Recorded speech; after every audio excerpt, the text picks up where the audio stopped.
the truth? Did he sometimes make mistakes, etc., etc.? They make severe jarah or severe questioning of every person except the Sahabi. There are plenty of ahadith that reach us that we don't even know who the Sahabi was who narrated it to us. All it says, a Sahabi said. Now he could have been anybody, but Sahaba said, that is a Sahabi? No, don't know the name. That's okay. Why? That is the status of the Sahaba. What they narrated, and their jarah is never made. And that's exactly what he just said. You do not ever discuss the Sahaba, because about them Allah subhanahu wa ta'ala said in the Quran, رَضِيَ اللَّهُ عَنْهُمْ وَرَضُوا عَنْهُ. Allah is pleased with them and they are pleased with Allah. Do not lash out your tongue against somebody Allah is pleased with. Those are the friends of Allah, and if you do, you might become questionable. I think just last now Hanifa से जब किसी ने Karbala के मामले में पूछा तो कहने लगे मुझे इतना वक्त ही नहीं मिलता, इतने फराइज इतने काम हैं इसके हैं कि मैं उस तरफ सोचूं। बड़ी अच्छी बात थी क्योंकि दोनों तरफ सहाबी रसूल भी सहाबी थे। Now that's a long, lengthy discussion. बड़ी अच्छी बात उन्होंने की कि मुझे टाइम ही नहीं मिला था। आपने सही बात की कि अगर नहीं है वो बोलो नहीं उनके बारे वो जाने हुआ था। Yes, and your job is to what? Follow the Sunnah. You will not be asked about what that Sahabi did or that Sahabi did. Will you ever be questioned? Because every person is answerable for what? His own deeds. One will not bear the burden of another. It will not be said, okay, Faisal Akhtar, stand here and tell me why this person did this or why that person did that. You are answerable for your deeds and they're answerable for theirs. And Allah subhanahu wa ta'ala has guaranteed them Jannah. May Allah be pleased with them all. I think we should end. It's pretty. I have one point I need to ask you. MashaAllah, very concise, clear, to the point, touch the heart. Wallahi lazim. Faisal, I had communicated with you, I think over the phone and email, but I have seen a different side of you today. May Allah give both of you barakah for what you are doing, and especially the talk you have given. You should be talking more in public places than just sitting in a small place. My first comment. May Allah subhanahu wa ta'ala give you a lot of ajr for doing that. Very much to the point. I just have one question. You had mentioned something about Pennsylvania that people are doing it. I hope you're not talking about Baba Muhyiddin. I don't know. Okay. Then, do you know a place in Pennsylvania where people go to the grave? That is the place in the Philadelphia area. You know, I just wanted to make sure that if you have something about that place that I can clarify. Unless you know some other place in Pennsylvania. I don't know. There is what my friend told me, and this is what I call hearsay, that there is, and the reason I narrated it is because that friend is trustworthy. He has seen it. So, because people go there, it's a raised grave, and people literally ask the grave. Now, I don't know what grave you're talking about. No, I'm not talking, I'm asking you because you mentioned it. We should. Why riba is forbidden? Anything we talk about others or place or things we don't know, we should refrain from talking or saying. Okay, no, you know what, he's right. If we know the place, I would like to hear, and if that is, like brother mentioned, he knows that is the place. I just want to share something with the brothers. There is an imam that comes from India, I won't mention the name. He went with few people from our community here to that place to meet with the people who are all, by the way, most of them are Jews who accepted Islam with that Baba. I didn't know about his name until I came back from Dubai. Right. And this doctor who went with this scholarly person who comes here all the time, mashallah, they went and sat down with these people who are in that masjid, I would say, rather than mizar. Okay. They live there and they pray in that mosque. This scholar, mashallah, very, very scholarly person who have written books as well, and he kept on insisting on asking about the Baba. About the Baba. From all those people who have accepted Islam in his hand, and Allah has given them the tawfiq.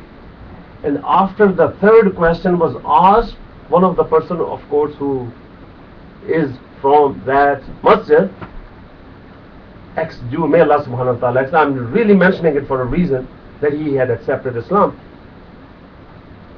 He stood up He said, you came to see me from that part of New Jersey to talk about this dead person over there?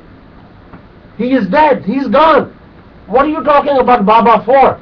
Talk about Allah subhanahu wa ta'ala. I want to also make sure that if you happen to know this, I'm a proof of the doctors who were with him, with our dear scholar. He stopped him. He said, if you want to keep on asking more questions and trying to develop your relation with us through him, then you are talking something totally wrong. So I want to make sure that there are people who, in the sake of Allah, accept this deen, and with this kind of talk that you have given today is not only helpful for us to refrain from things that we do in our normal life. Brother Sultan asked a wonderful question. What is wrong in reading Quran? And you answered it. I will just mention 5 rights since it's the right moment. 5 rights of the Quran. I'm sure you're going to be talking about those next time, but it's good to mention. Reading is definitely one of the best thing to do. If we can understand it, nothing like it.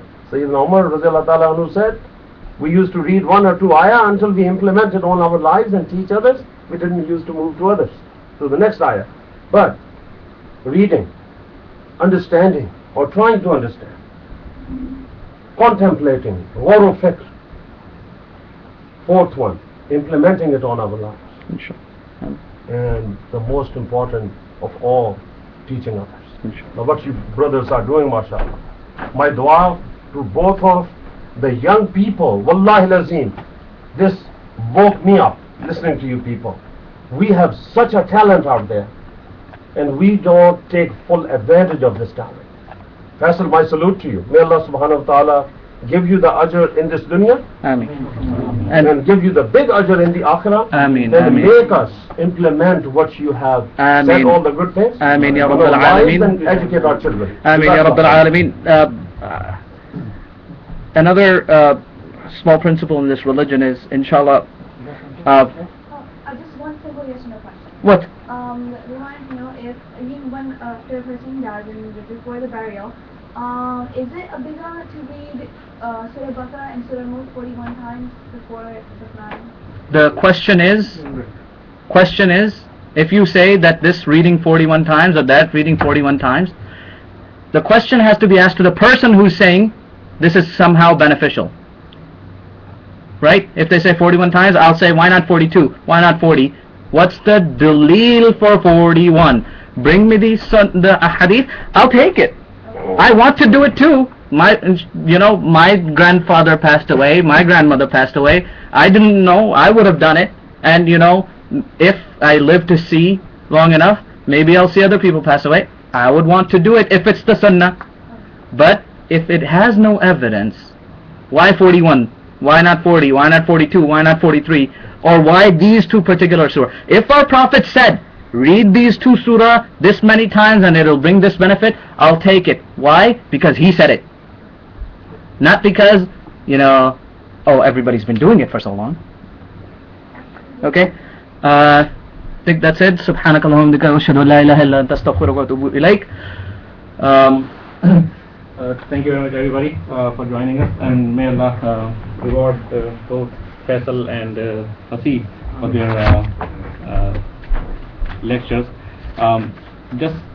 Every time we get together, I ask you everybody to join in our Quran lectures to understand the Quran. That is the gist of what we are doing here.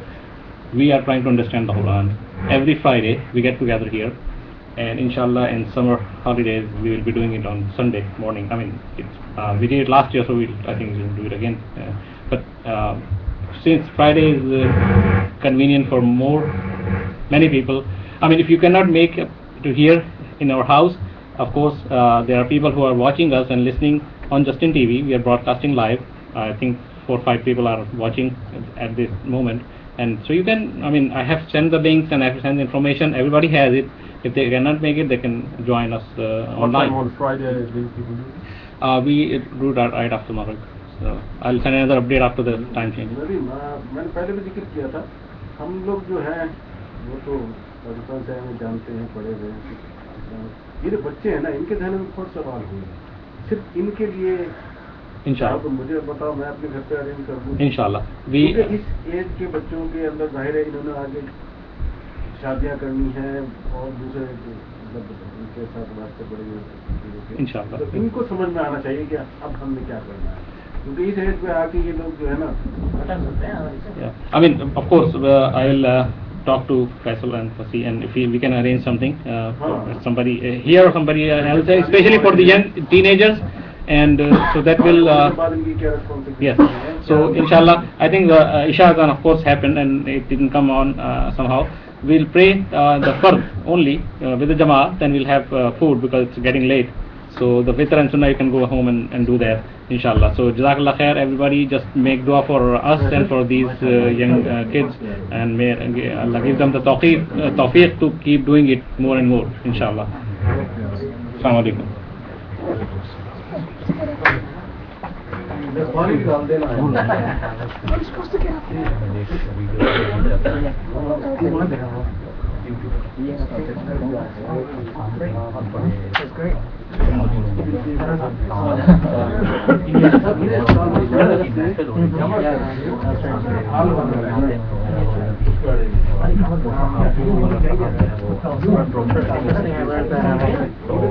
Whenever you say it's going to end this time, it never does.